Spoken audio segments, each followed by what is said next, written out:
Well, hello there. Welcome into episode 46, the Don Fleming episode of the Barking Brown Show. I am your host, Nick, and joining us in the co host chair today is none other than the great Ed in Columbus. Ed, how are you? Doing real well, Nick. Doing real well. I hear there was some news today around the National Football League. Usually quiet days, but with the combine that we just had and with NFL free agency about to ramp up. But I think today was exceptionally busy, and there was a lot of chatter going back and forth. Anything happen today? It's funny you should ask, Ed, because pulling the curtain back just a touch, Ed and I were discussing, what are we going to really dive into for this episode? There's not a whole lot going on right now. This is like Sunday. And lo and behold, here we are on Tuesday, and everything goes bananas today, right? Aaron Rodgers stays in Green Bay. Russell Wilson goes to Denver. The Browns have their own little bits of news that we've been discussing. It's amazing because there's a tremendous Cavs game on right now. Darius Garland is great. They're neck and neck, and we've got that going on. And now here we've got all kinds of fun NFL stuff to dive into. Where do you want to start, Ed? Well, I think we got to start with the elephant in the room, and that one being Russell Wilson, because I think, if I'm not mistaken, I think you would agree to this. We kind of thought Aaron Rodgers was probably going to stay in Green Bay. At least that's what we had heard the last couple of days. At least maybe not, a couple of weeks ago. But I know that there was a couple of teams that had some trades, and it was kind of up to him. But I always thought he was going to stay in Green Bay. He probably wants to play another 2 to 3 years, getting paid around $50 million. I mean, why? Yeah. I might want to as well. And so I think Russell Wilson going to the Mile High City, obviously that has gotten Brown's Twitter in a frenzy, Nick. Yes, why do you think that might be? Why do you think that might be? I mean, there's a lot of pieces to this, right? And yeah, I think you're right, Ed, in that is definitely, with Aaron Rodgers, I think people thought that was more of a pipe dream, but like Russell Wilson seemed kind of realistic or more realistic than he did, right? So, the Aaron Rodgers stuff comes out, and obviously the most ardent of go for the big fish people kind of are a little sad, but there's still lots of other interesting quarterbacks out there, right? There's still Russell Wilson and well, Kirk Cousins kind of isn't on the market anymore, and Derek Carr's gone, and well, Browns aren't interested in Jimmy Garoppolo, so Russell Wilson's like the last real bastion, I think. Pending Deshaun Watson's all his stuff, which is I saw there's a report that there's supposed to be some development in that later this week. Not good, I hear. Not good if you're Deshaun Watson. I'm kind of thinking. So I think you're absolutely right with that analysis of that last bastion of hope for the the Baker haters out there per se. But I'm coming around to where I get accused one way or the other of being a hater, or sometimes I'm critical of them, and just like my kids, because I love the Cleveland Browns. But I think today is a realization for everybody that maybe we should just get behind this guy, this number 6 from Oklahoma, because I'm thinking about it more and more and more, and the joy that he has brought to us, and all the fun times that he's gotten us, like the Jets game. I know people will always say you're going back, you got to go back to try to remind yourself of why Baker's good. And I say to those people, going into last season, and even the first 2 games, Nick, was his completion percentage around 81.5%? It was. Yeah, it was looking pretty good. Those last 8 games of 2020, like I said, what was he, like the 3rd best QBR in the National Football League? He did. Yeah. I mean, I don't think those things can be overlooked. I know people just want to say, I think people, the problem is they got an agenda, and like you were pointing out too, with Chief David Ninjoku, who we will get into with the franchise tag, which I'm glad the Cleveland Browns applied. I think the only 2 other times that they did that was with kicker Phil Dawson, which they were obviously correct in doing that as well. But I think the perception with a lot of our players are, with Ninjoku, he drops a lot of passes. Nick. Now, is that a true statement? Because I know you Well, did some digging. Now, let's go into Ninjoku a little bit. Let's get off the Baker. We'll circle back. But Chief David Ninjoku, because he is a Cleveland Brown, we know he's going to be a Cleveland Brown this year because Andrew Barry has decided to franchise tag him. So, tell us why you feel Chief David Njoku going forward is worth that franchise tag, is worth restructuring, because I think it's going to lead to more years and more cap space for us. So tell us in the Cleveland Browns audience why it's a good thing what Andrew Barry did. Well, okay, so if you just look at the Browns' 3 tight ends being Harrison Bryant, Austin Hooper, and David Njoku, the best athlete among them by far is David Njoku. And I think that's kind of where the upside begins, because a lot of people point towards the production that he's already had now, and saying he doesn't justify the price, which to some degree you could make that argument, I suppose. But David's been in a 3-man rotation now since the Browns brought in Austin Hooper, because they bring in Harrison Bryant in the same year.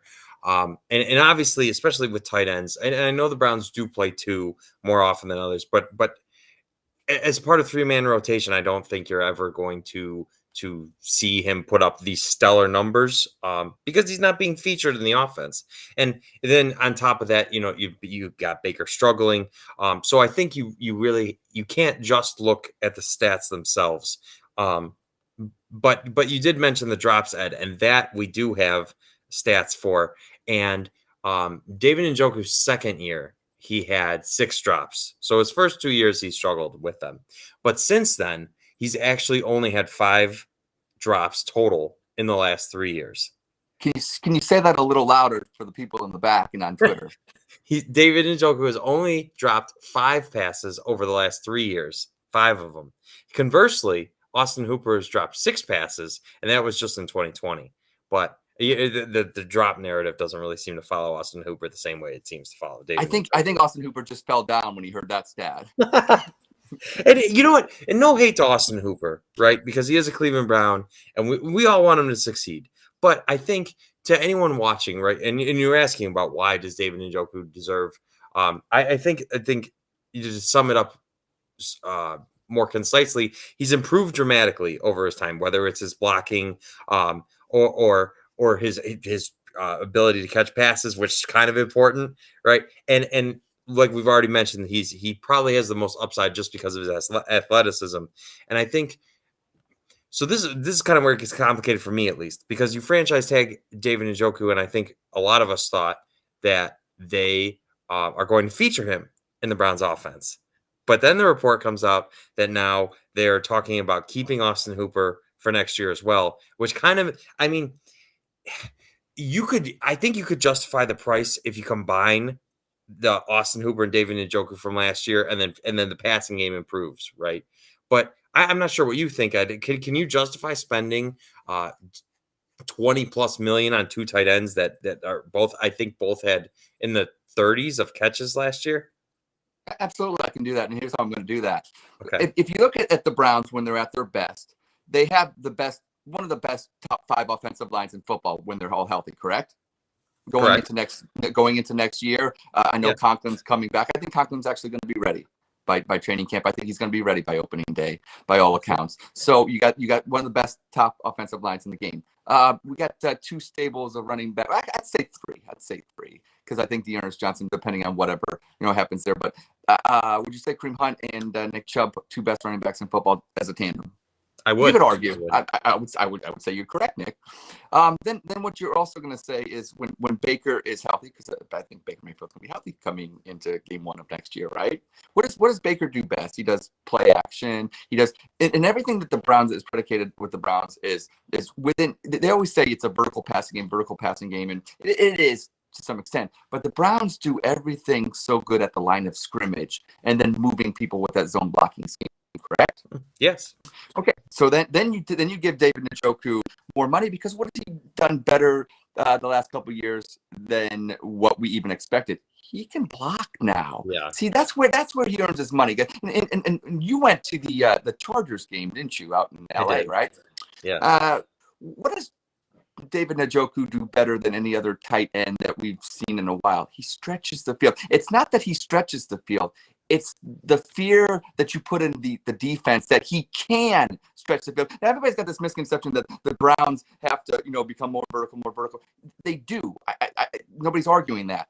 But it's the fear that you put in the defense, by opening it up with the thought that the defense can't stack the box is where you win games. Because is Nick Chubb still going to be a pretty badass runner next year?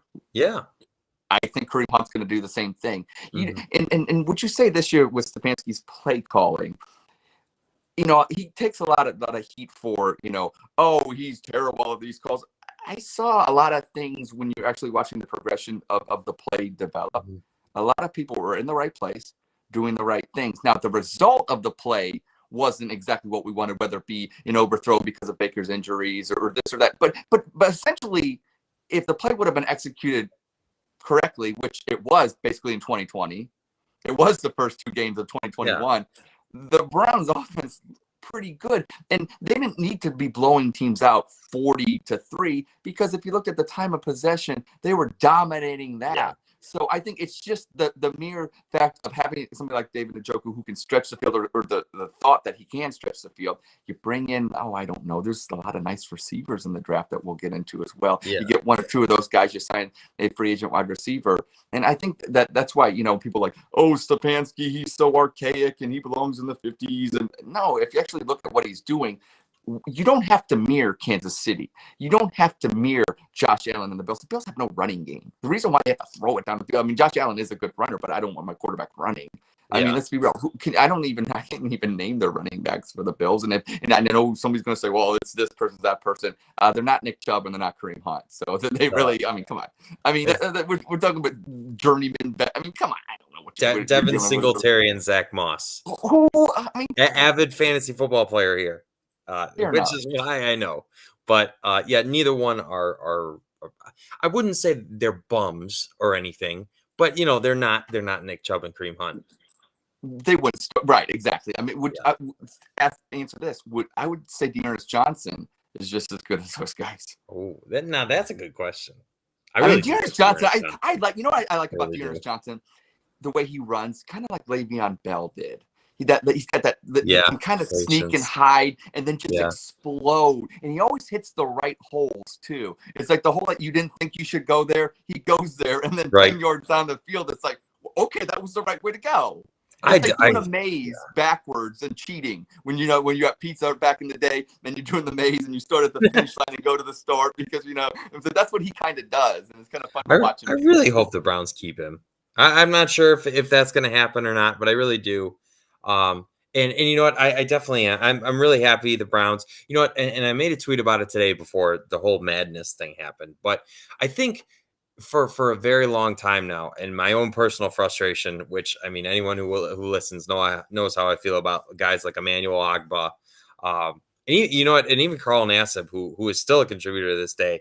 But the Browns for so long, or like Mitchell Schwartz. Well, I know there was like a little bit of a snafu, but what I'm very long-windedly saying is that Browns GMs can't come in and they ship out guys that they didn't draft because they're not their guys, right? And for those who are just listening, I'm using the air quotes, their guys.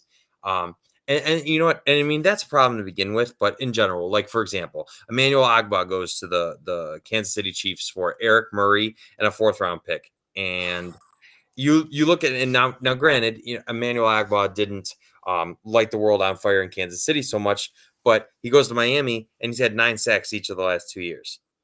And it's like, and the Browns did sign Jadeveon Clowney, but they've needed that tight end up until they got him, and now we're not sure what's going to happen with Clowney.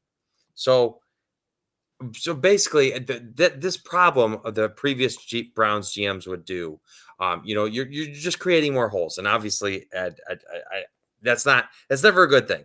Right. Like I totally agree with that. And to your point, it's one thing if you're going into a situation where, you're a new GM, you're going to a situation where you're in cap hell, you got a bunch of old guys and you're not winning. Okay. Yeah. So then basically you got to pull a Sashi Brown basically.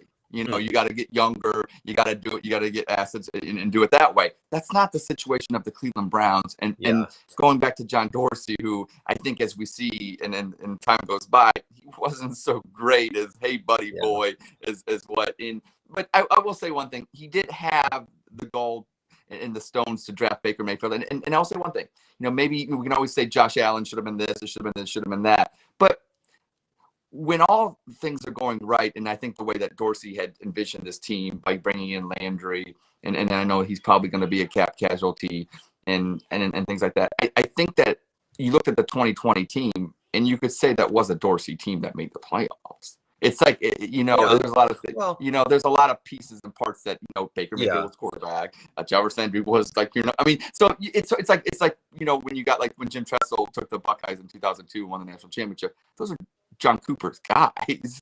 Yeah, you know, and so I always want to give credit to the old. Now moving forward, this is Andrew Barry's team, it's Kevin Stefanski's team. They put their stamp on it, and you know, enough of John Dorsey. But I just want to, because I see a lot of you know slander on John Dorsey, and very fair, and I get that. But I just also want, there were a lot of good things that he did. He did change. So I just wanted to be fair that and you can roast me on Twitter all you want. That's fair enough. That's why we love Twitter.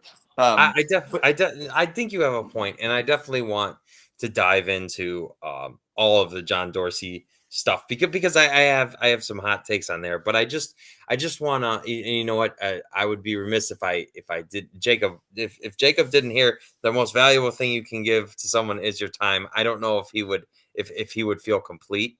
So I have to say, and I want to say to everyone, you know, from both Ed and I, thank you for being here with us.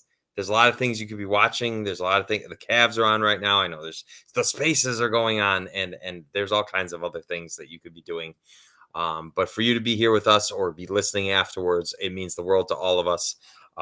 You know, we're so happy that we can share this with people, because obviously, you know, we could sit here if it was just me and Ed, and a lot of times it is just me and Ed hanging out on video chat. We're just talking Browns, and so for us to be able to do that, you know, and obviously with Jacob, who's out on assignment, but we'll be back next week. We love doing this. We love being able to do it. So thank you. And our shirt giveaway, so when Jacob comes back, we'll have that announcement and all of that stuff, because our wonderful Patreon people, you are all fantastic, and thank you. It makes it so fulfilling to be able to do it and to be worth that to all of you. So thank you for that. We truly bark together, and I want to thank you as well, and share the same sentiments, and Nick and Jacob as well. So moving, like, just kind of, and I like what we're doing here. We're kind of just throwing some stuff at the wall, you know, letting it stick and kind of getting some stuff out there. But so my question to you is, now we saw, you know, we let's go. We'll do this. Let's do this. We need a wide receiver. Let's do this. So what is the, okay, you saw the combine. Okay, so we know we're gonna have to go get probably a free agent wide receiver, but we're probably gonna draft one, obviously. Yeah. Of all the wide receivers that you saw at the combine, forgetting where you got to draft them, who do you think the Browns would make the most impact on the Cleveland Browns in the 22 season coming forward this season? Here's the thing. I think Garrett Wilson probably is the best. These are air quotes for all the listeners. Wide receiver, because I think the separation that he gets at the line of scrimmage and then down the field from his defender, he is such a professional at doing that. And I think that, and plus his speed, obviously a 4.3, you know what I'm saying, 3.7 or whatever that he had. I think that watching him at Ohio State, I think Olave is the best route runner. I think Wilson is, and I think then when it comes to their hands, I would grade them equally. I don't think they're not dropping balls. I mean, that's just not happening. I think Treylon Burks gives you the best Deebo Samuel combination of playmaker. But I think this Browns team needs a wide receiver. So I'm going Garrett Wilson. Oh, okay. What say you? All right. What say you?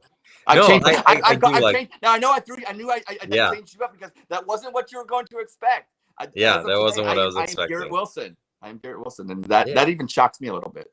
I think I've been on Team Drake London for a long time now, and I think I still find myself gravitating there, just because size is so hard to find with wide receivers, guys that can really move like Drake London. So I think I still stand there because he just adds something that all these guys will add something the Browns don't have. But I still think I'm not going to be picky though. Like, I'm not going to be upset if they take a wide receiver. I'll be happy. You know what I'm saying?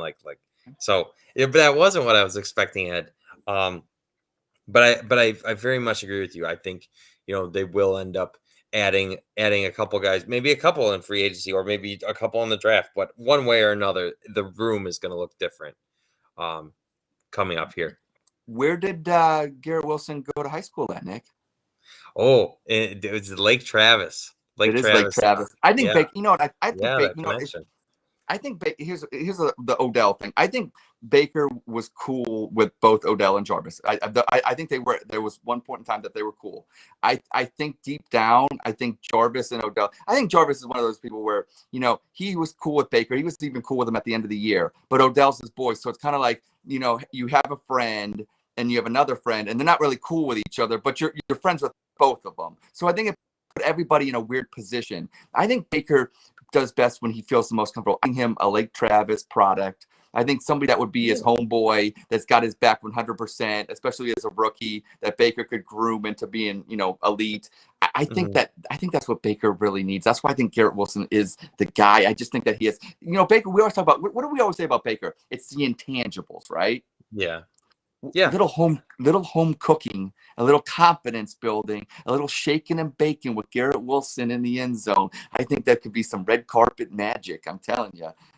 Who needs Hollywood when you got that combination? So that's why I kind of switched. And I was thinking about all these things today. So that's where I came down to it. So I'm excited about it. I'm excited to see what they're going to do. But talking about the combine, here's another conundrum that we have, and I like that word, conundrum. Offense or defense, and here's why. If at 13 you pick a wide receiver, if there's say you get, maybe you could probably get the best receiver if there's nobody that takes one, or you could at worst probably the third or fourth best receiver. If you wait until pick 44 whatever, like the second round, and you pick your defensive tackle there, you may be getting like the 12th best one that they were saying, compared to what the wide receiver. Well, no, I take that back. It would be the 12th wide receiver if you wait till 44. If you wait until 44 to get your defensive tackle, you might be getting maybe the 6th or 7th one. Is that what they were saying today? So my thing is this: what do you? I mean, both are a lot of depth there when it comes to defensive tackle, rush passers, or wide receivers. That's what's good. The Browns' biggest needs, the draft is nice and full of them. That's the thing for Andrew Berry. I think you got to make your decision. Do you want, and that's my question to you, Nick. You saw the defensive tackles. You saw the edge rushers. You're Andrew Berry. What do you take in, offense or defense, with that 13th pick? Say we don't trade down. Just say you had to pick one.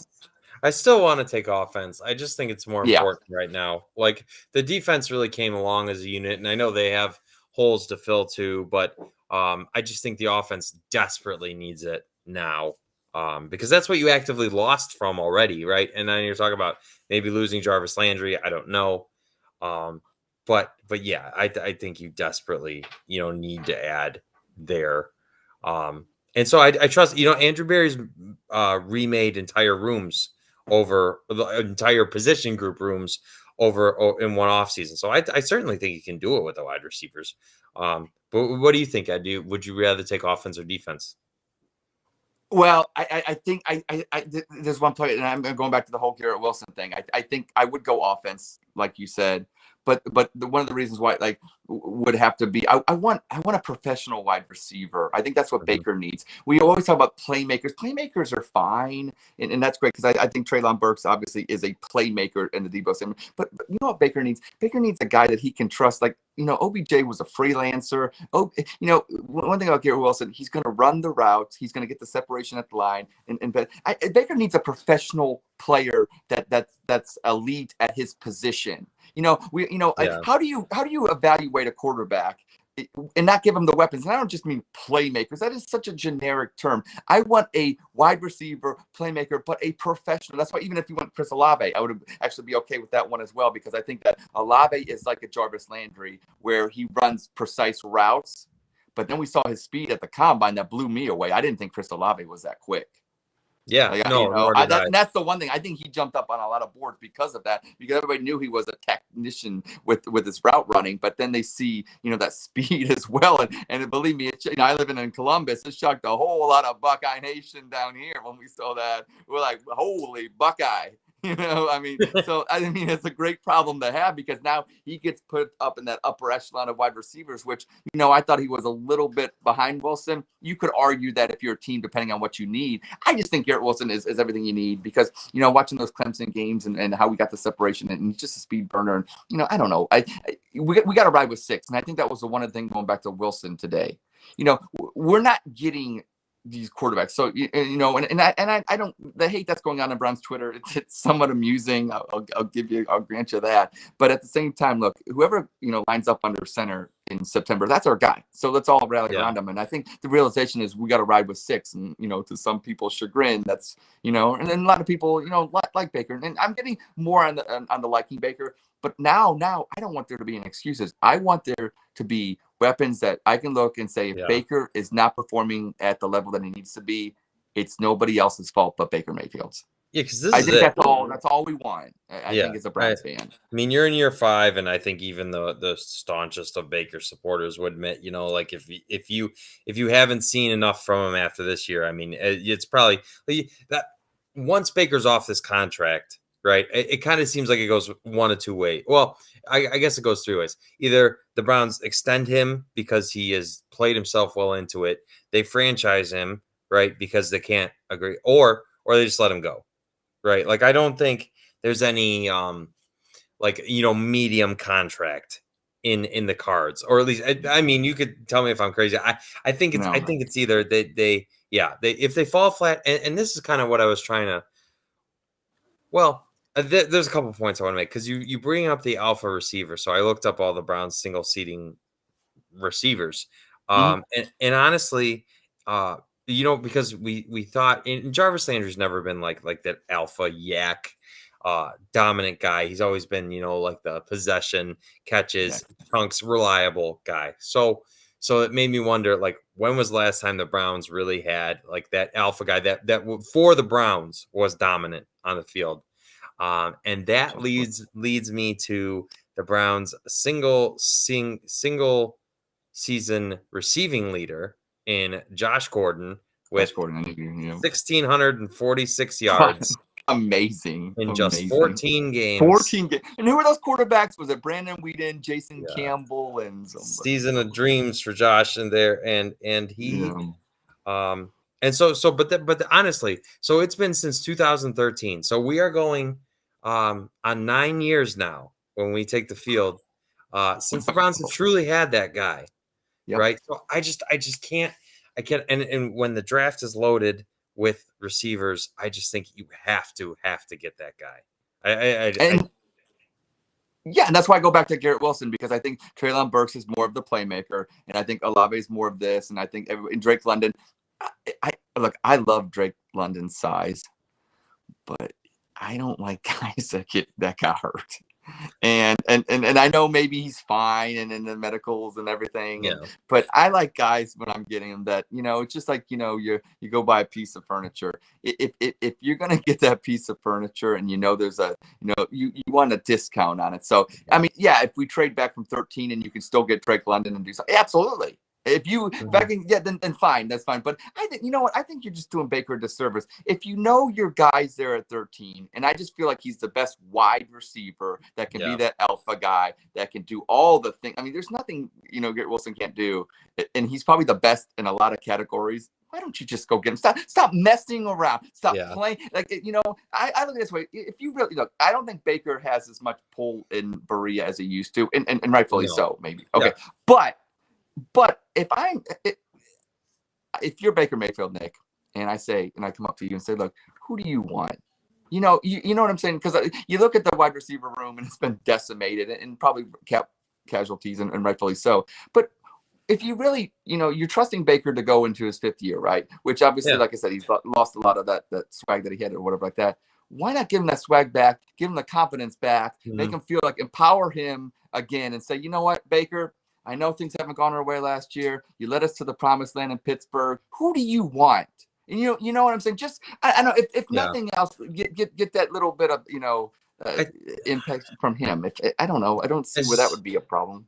as long as you have the receivers like pretty closely rated, because I'm with you, Ed. I think you want to give Baker the best chances to be successful, but you also can't, like, you have to face the other side of that reality as well, right? Where say Baker doesn't work out, right? So you need to take the dude that's going to be good, regardless. I think you know what, it sucks that the Browns are in that situation, right? But I think maybe previously they and I'm sure they still will try to build around Baker, but they're not going to, based on Baker's play. They can't go like all in everything for him. I don't think. Well, I don't know. What do you think? You know what's good about? I'm glad you said that. I'm glad you said that, because even if the scenario was Bake Show, who do you want? And he throws out a name, say he throws out Garrett Wilson. No matter what name he says, it's not going to be wrong.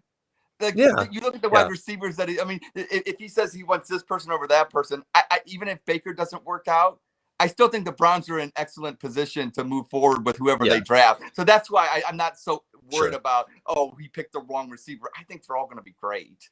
Yeah. No, I I mean, hope so. that's the thing. I think that Yeah. the riches are there, and Mhm. there's a surplus of them, and I think there's a surplus of good ones, possibly great ones. So that's where I think that Yeah. kind of, I'm not as, but to your point, you're right. You can't. You're right. You got to look at this as, if it doesn't work out, then what would you do? I totally get that. You got to be true to Yeah. your board, and that's why we trust in AB and Stefanski, and I totally get that. But I'm looking at these receivers. I'm like, oh, you can't really. It's like, you can't really mess up. I mean, I don't know. I mean, there's a lot. I mean, so Yeah. that's positive. So moving forward, that's great. I think that the state of the Browns offensively, it's not as bad as what the defense now.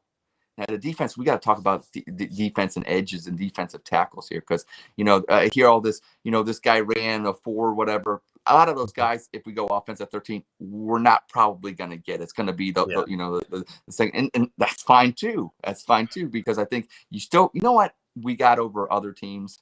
Got a guy named Miles Garrett. And I Yeah. think people just forget, so he's automatically, depending on, going to make that other person, whoever they get, going to be better, because it wasn't like, in the early 2000s, the Browns would draft Cameron Wembley, they draft Gerard Warren, they draft this. They didn't have Miles Garrett. That's why they didn't work out.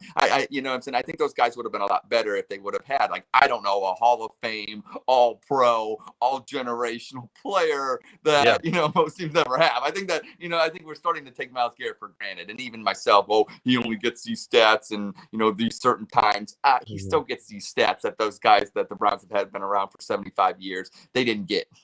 Okay. Yeah. So No. I don't want to diminish that at all. I saw the So stat the other day. I didn't even realize he set the record, but he has the most sacks for a Brown in a season ever, yeah.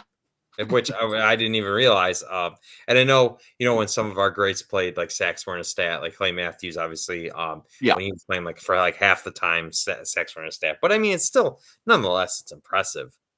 Um, The I amount of pressure he puts on other offensive lines. yeah, Like this is the funniest thing. So I'm on Twitter scrolling through the timeline, and I watch these two people. They're getting into a fight. I'm not gonna, no names, please, but they're going after each other. Okay, and one's saying, "Oh, Miles Garrett, he gets triple teamed," and the one person was saying, "No, he doesn't." And then you got to go with the pictorial evidence. The other guy shows like 3 different pictures of Miles Garrett getting triple teamed. yeah, I mean, it was a thing of beauty. I mean, it was the funniest thing. And so that's why I think that, once again, Miles Garrett, underrated. If I've ever said anything bad about Miles Garrett, I personally apologize right here, right now on the Barking Brown Show. You're welcome to come on anytime. We can talk dinosaurs or poetry, whatever you yeah. want to do, big fella. Absolutely. So that's my, olive branch to Miles Garrett. We'll have one to Baker Mayfield, once he has his first Yeah. preseason series and does good. Because, once I think one thing about Baker, would you say this, Nick, about Cleveland? I love Cleveland. I'm from Cleveland. But the first series that Baker has in the preseason or whenever he plays, and he marches down the field in about 8 to 10 plays, throws a touchdown to Ninjoku. Would you say that we're Super Bowl, we're back on board? I'm sure everyone. I I love mean, just like that's a last good year. thing. That's a great, Which, I honestly, mean, guys, that's a great thing. you know what? I was thinking about it, and I put out a like I like this tweet if the Browns are going to make the playoffs next year, and I'm trying. I liked it. I liked it. I think the Browns are going to definitely be healthier, right? And it looks like they're in position to keep most of their free agents, and continue to add through both free agency and the draft. And that you've got year 3 of a system coming, right? Which we haven't had in I guess technically we had year 3 of Hugh Jackson's system, whatever that's worth. Not well, yeah. So we're not going to count that. Different coordinators, though, right? Yeah, which also true, right? Yeah. So it's been a long time since we've had this type of stability, and so I'm really excited to see what can come because and you know what, even more so than that, it's like, especially from the GM perspective, it's like nobody has really been able to like establish and start building depth and guys that you can take shots on because they fit what you do, right?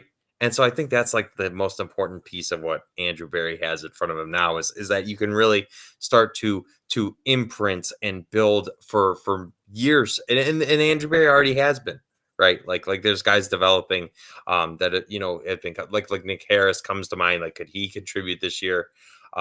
Or Donovan Peoples-Jones is a dude who I'm sure a lot of people expect to have a better year next year, and you know what, depending on how many wide receivers the Browns get, right, he could slot really nicely into like that 2-3 type role, and that could be where he shines. I think you're absolutely right. You put Wilson, Ohio State, and Donovan Peoples-Jones, Michigan, on the same field, working in tandem, working together, then Roger and I won't be fighting. And there you go. Shout out to Roger. And I wanted to get into some of these comments on Twitter. Thanks, guys, for everybody that participates. Dan saying that Baker's going to be our quarterback, so shut the blank up. Dan, thank you for that, Dan. We're not going to tell anybody to do that. We're just glad that they're here. Baker is going to be our quarterback. So, yeah. MC Lawrence, love MC Lawrence. He says a healthy Baker 2022 equals 15-2. Hey, you know what? I hope so. I'm not. You know what? I'm not going to argue with that one. I love it. Right. Dan also says that Austin needs to go. Dan, you know what? It's not your money, Dan. It's not your money. I would like to dive into that because I was upset as well because I felt like when David Ninjoku got franchise tagged, he was going to be the feature tight end, and I believe he deserves to be, right? Because he's got a huge ceiling. Like Austin Hooper's yards after the catch was abysmal last year. Abysmal. You mean the fall after the fact? I'm rooting for the guy. You know what I'm saying? He's a Cleveland Brown, but David Njoku is so much better in that area. And if they're even close blockers, I feel like it makes so much more sense to feature Njoku. However, a friend of mine pointed out if they do cut Austin Hooper, then again they have to fill another hole, right? And so I thought about that for a little bit because tight ends by far are one of the hardest positions to bring along. So because initially I was like, well, you keep Njoku, you keep Bryant, and then you draft a guy, and that's what you do, right? But and then I was thinking about like Austin Hooper's been hurt a couple different times. Harrison Bryant's been hurt. You know what? David Njoku's been hurt, right, a bunch of times. So yeah, if the Brown, because I was thinking, oh, well, they could roll over the cap space and they could save all these dollars, and that'll make everybody happy. But it's like, is that worth not having Austin Hooper there? And I, even though I still think David Njoku should be featured. I guess given the opportunity, I'm going to keep Austin Hooper on the team. I don't know where you come out on that, Ed. It's easy. Okay, the Browns are still going to be a tight end heavy run, use that offensive line, play action. They'll pick their spots to go deep. See, it's not that they have to be Kansas City or Buffalo with this deep vertical passing game. It's just the defense has to respect that they can do it once or a couple times a game. That's all they got to do. And then you grind teams down, and then you do the play action like everything in 2020. Yeah. That's So one thing about Austin Hooper, okay. How many? Even if he comes back next year, probably gonna be his last year anyways. Yeah. So everybody's like, oh, Njoku won't be the featured guy next year. I think it's gonna be more split 50-50. Okay. I think that they're gonna be, you know what I'm saying? I think that the 36 catches will probably turn into 50, 55 catches. I think it'll be more balanced. I think, especially with Ninjoku being able to block more, he'll see more time on the field. And you're going to work out probably a 3-year deal with him anyway. So Ninjoku isn't going anywhere. And saving a little wear and tear on his body so Austin Hooper can do some of that work too. And then in the long run, especially for what we're going to be able to do next year on offense, which I think our offense is going to go back to 2020. That's why you get that professional wide receiver. You get a free agent wide receiver. I do like the development of Donovan Peoples-Jones. I know his numbers weren't exactly the greatest, and this is a shout out to Roger because I know he'll love this talk. But honestly, DPJ, I think he did get better this year. Mm-hmm. People will say, well, it's just marginally compared to what it should have been. Maybe. You know what I'm saying? But everybody develops differently and at a different pace. And as long as he's developing and getting better, and like you said, which I love what you said, if he can slide down to, if Donovan Peoples-Jones was our third best receiver, because we all know how good he is, that means the two guys in front of him are really good, and that's a good wide receiver room. If DPJ is your third best receiver, I like the weapons Baker's gonna have. Then that's just, you know what I'm saying. So I think there's a lot to be hopeful for. Yeah, I mean, it's possible. I'm not sure, how the wide receiver free agent market's gonna shake out, but I would be shocked if the Browns didn't draft at least one wide receiver, maybe two. I don't know. And then you've still got Anthony Schwartz, right? Who you're like hoping to learn a lot about, right? You took him with a 3rd round pick, so you got to see what you got there as well.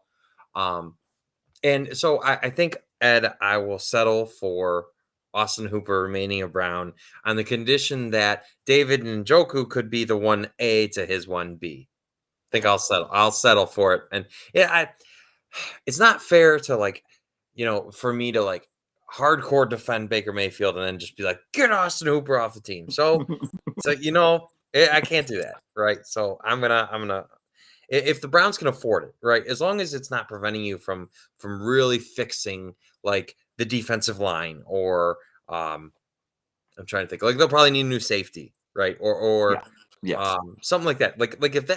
If having Austin Hooper on the roster is actively preventing you from spending money in a position that you need far more than a third, your trio of tight ends, then at that point he's got to go. But as long as that's not the case, I'm for it.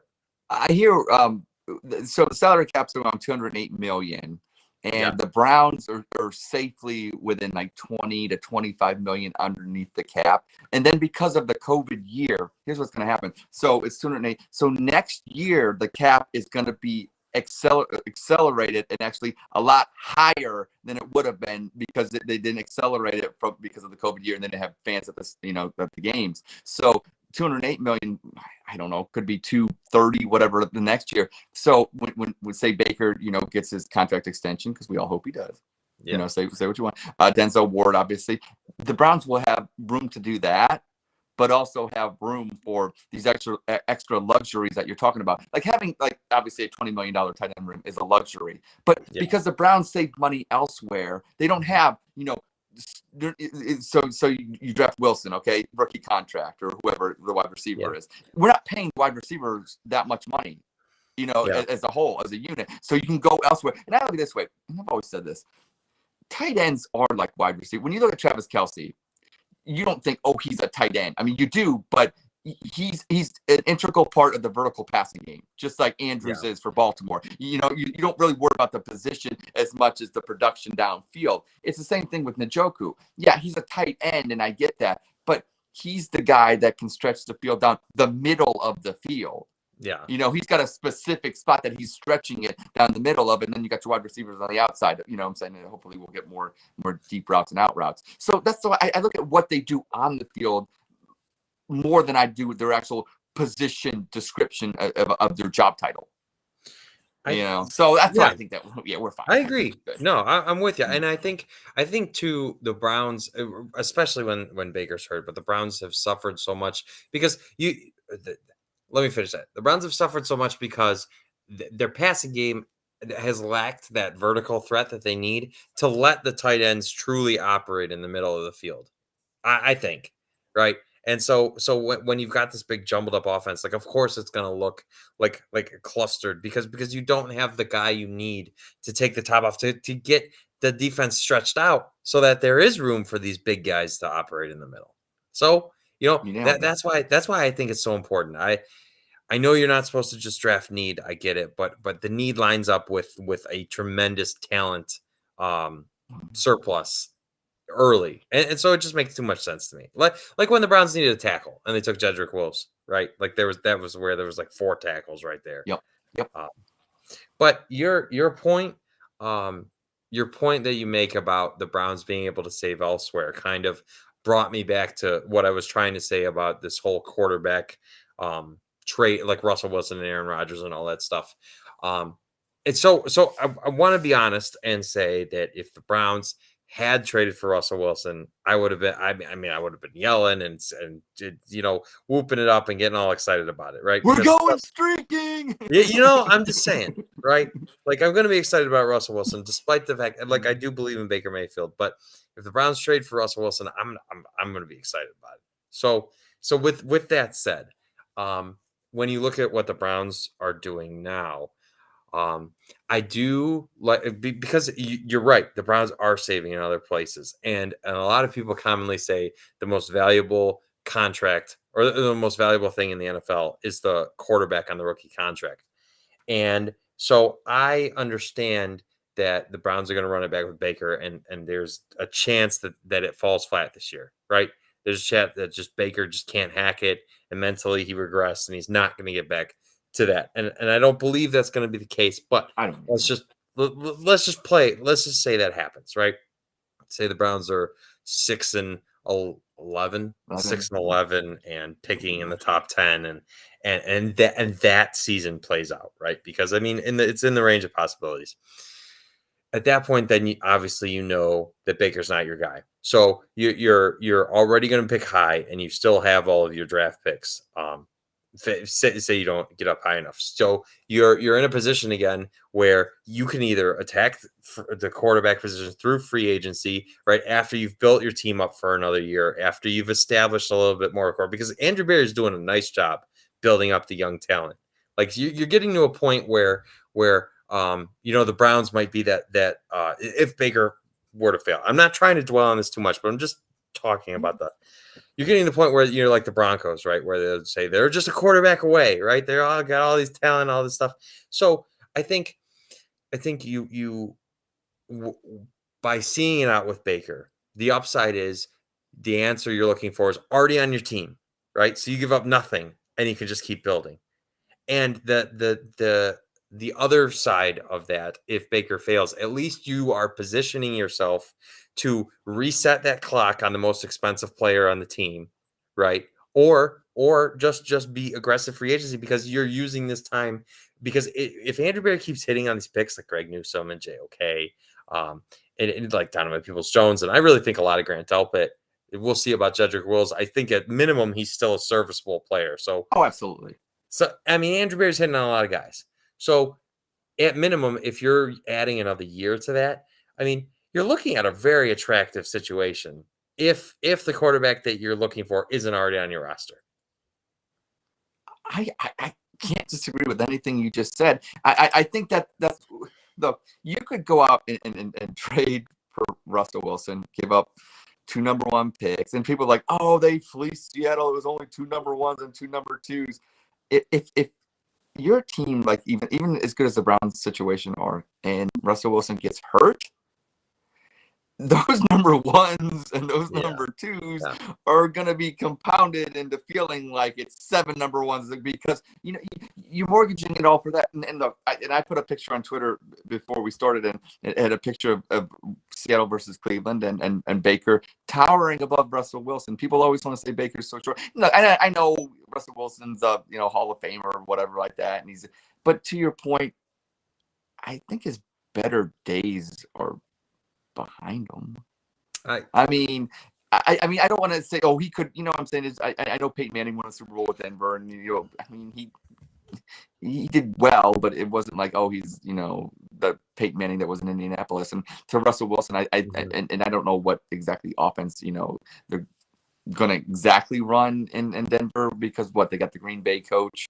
or whatever like that. And Yeah. then, you know what I'm saying? So I don't know how similar, I don't know. I think Russell Wilson, I'll give you a point here that I think he would do well in Stefanski's offense.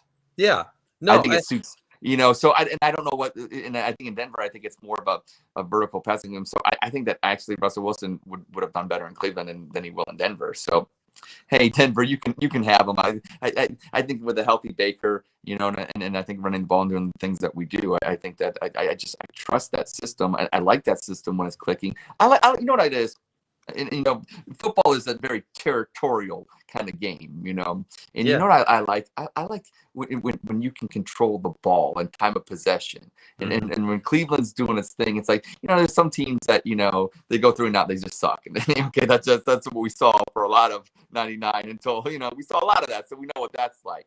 And then you saw a lot of these times with Baker. And I think what Baker brought us to was we control things. Like, you know, we have a running game, but also to, like, I think it's a disservice to Baker in saying, oh, we're just a play action and a running team. And yeah, I get that. But it also takes the right kind of guy to be able to run that. And I think, I'll give Baker credit because, you know, he comes from Oklahoma, where he's used to having the best players playing against, you know, inferior teams where they're winning 55-10 every Saturday. Yeah. So Baker comes to Cleveland, and even under Hugh Jackson, I mean, if you can win under Hugh Jackson, yeah, I think I should cut you a little bit of slack, just a little. And then I think, and if Stefanski, let's be real, and I know I'm being long-winded here, but Stefanski and Andrew Berry, or what I like about them is that they are very, you know, whatever it takes, but we're gonna do it in a conservative.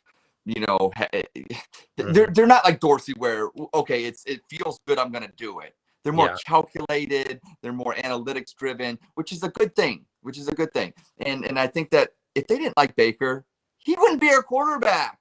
Yeah. You know, that's how I always look at it. They're like, well, there's no better options. I think Andrew Berry and Kevin Stefanski are smart enough. If they really thought there was a better option, even if it was marginal, they would do it. I really do. I think they do like Baker. I think there's a lot to like about Baker. And I don't think they're wasting a year. I don't think there's, well, we'll just bring him back, run it back, and if it doesn't work out, it buys us another year because we can go draft our own quarterback. I don't think they think that way. I don't. I just, you know what, you made me. I had to write it down real quick because it made my brain think about this.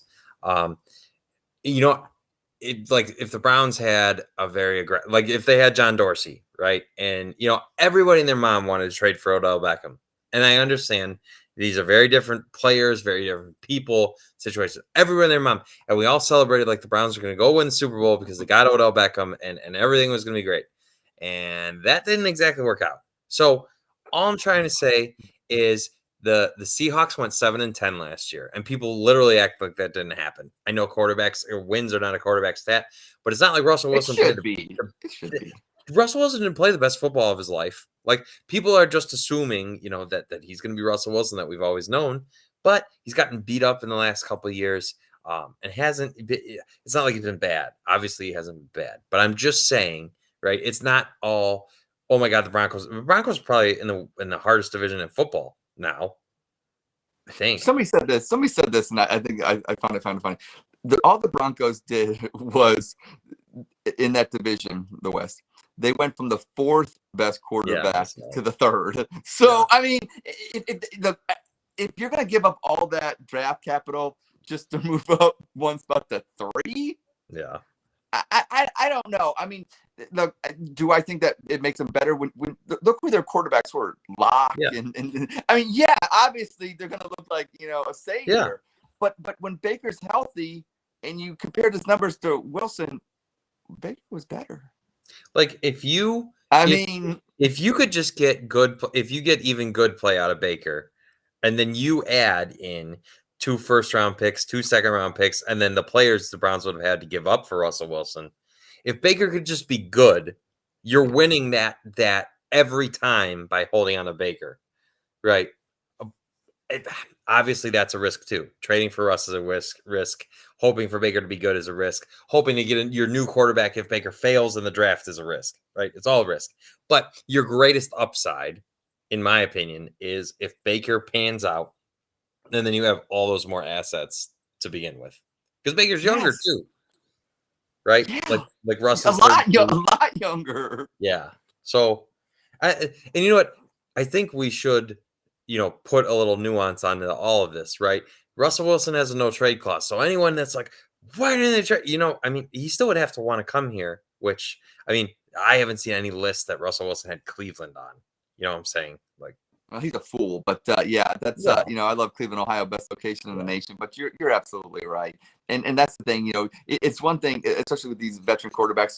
They put in their service time and they get these no contracts, trade things in their contract, which is fine, which is great, good for them. And if you don't want to come to Cleveland, Ohio, hey, that's fine. All these people, oh, well, the Browns should have done this, and Andrew Berry, I can't believe he's not doing anything. Well, if he doesn't want to come to Cleveland, then it's a moot point. I do think Andrew Berry called up Seattle and said, but I really think what really happened was Seattle said, Russ, can you write down your teams that you want to go to, and we're only going to deal with these teams. And so, and Cleveland wasn't even in it. So, the Twitter wars are fun and things like that, but unrealistic, and we're fighting over something that was never going to happen anyways. Baker Mayfield is going to be our quarterback. And and I will say one thing to the Baker Bros out there that are so happy about today's events. Look, I don't think anything was shocking about today. Maybe it's shocking that it happened today that Wilson's going to Denver, but at the same time, he wasn't ever coming to Cleveland. Okay, yeah. And then Aaron Rodgers going back to Green Bay, we kind of all thought that, especially the last couple of days. So that wasn't a shock either. So both sides, whether you're a Baker hater or a Baker, bro or whatever like that, I think you're firing shots at a war, and it's a civil war, and it's kind of unnecessary. And I will say one thing: some of it's entertaining. So if you are going to do it, be funny. That's all I ask people. Just be funny. Try to lay out the personal attacks, but some of it, pretty good. Can't lie. It's entertainment. We're fanatics for a reason. That's my own caveat to that. And everybody, just be safe out there. Okay, that's all I'm asking in the Twitterverse. And just can we all just get along? I've got two uplifting pieces to that. Darius Garland scored 41 points in a Cavs win. So there you go. Really went, and that's a star coming right there. Good for you, Darius. I know we're a Browns. 13 assists as well. 13 assists. What a guy! What a guy that Darius. What a nice guy! What a nice guy. Dishing the rock. I'm so happy too, because you know what? It's like if Browns was the only thing we got to talk about right now, because baseball is obviously locked out, and that would just be. I mean, it's rough today. It's rough today, and there's basketball going. You know what I'm saying? Like without the Cavs being good. Oh God. But. Wow, I was going somewhere with the quarterbacks, and it just right out. And one thing about Cleveland with their quarterbacks are we love to beat that horse or whatever like that. Yeah. I think, guys, it's in Denver right now, that horse, and you know what? It was never going to be ours anyways. So you can beat it all you want, but it was never a horse to begin with. So and that's the thing. It's like, no matter what happens with Baker Mayfield this year, I would be very surprised if the Browns overall as a team didn't improve. And I think when you have a good GM, like I believe Andrew Berry is, and I think Ed believes, you're gonna find a way to get it one way or another. You're gonna find a way to get it right. And so I still have the faith that regardless of who it is or how it happens, that Andrew Berry will find a way. That's all you can ask for. One thing in Cleveland that we've lacked since '99 and up until the this Andrew Berry regime is we had guys come in and the Phil Savages and things like that, and they look qualified. They really did when they got hired. A lot of them did.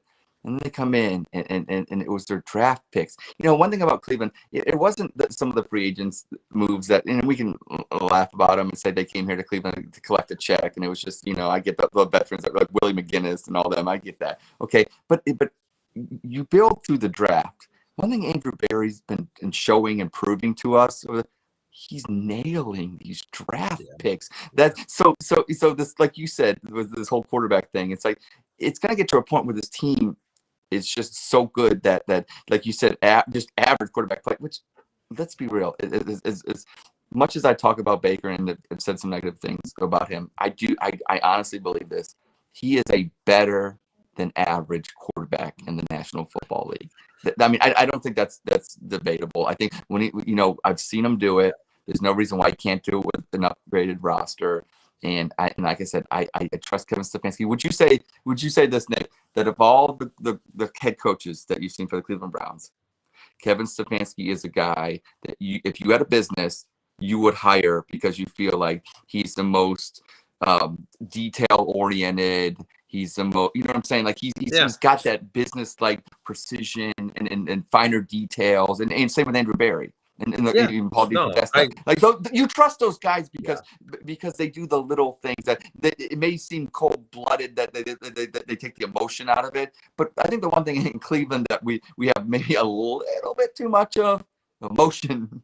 Okay, and those guys are cool, calculated, and they're just gonna make moves because they know it's the right thing to do. And if they think the right thing to do is bring Baker Mayfield back, look.